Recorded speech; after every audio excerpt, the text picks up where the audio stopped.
আপনি কি জানেন একজন মানুষ চাকরির জন্য আবেদন করে বারবার প্রত্যাখ্যান হয়েছিল? এমনকি কেএফসিতে আবেদন করা 24 জনের মধ্যে 23 জন চাকরি পেলেও তিনি পাননি। তিনি হলেন জ্যাক মা। ছোটবেলায় পড়াশোনায় খুব ভালো ছিল না। ইংরেজি জানার জন্য তিনি সবসময় বিদেশি পর্যটকের সাথে কথা বলার চেষ্টা করত। তারপর চাকরি খোঁজার সময় শুরু হলো একের পর এক প্রত্যাখ্যান। শুধু তাই নয়, তিনি হার্ভার্ড বিশ্ববিদ্যালয়ে পড়াশোনার জন্য একের পর এক ভর্তি পরীক্ষা দেওয়ার পরও প্রত্যাখ্যান হয়েছে। এতগুলা না শোনার পরও তিনি থামেননি, দমে যাননি। 1995 সালে তিনি প্রথমবার ইন্টারনেটের সাথে পরিচিত হন। তখন তিনি বুঝতে পারেন চীনের ব্যবসার জন্য ইন্টারনেট খুবই গুরুত্বপূর্ণ।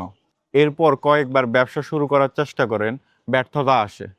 কিন্তু তিনি একটা জিনিস বদলাননি, চেষ্টা করার অভ্যাস। শেষ পর্যন্ত 1999 সালে তার নিজ অ্যাপার্টমেন্টে কয়েকজন বন্ধু মিলে শুরু করেন আলিবাবার মতো এত বড় প্রতিষ্ঠান।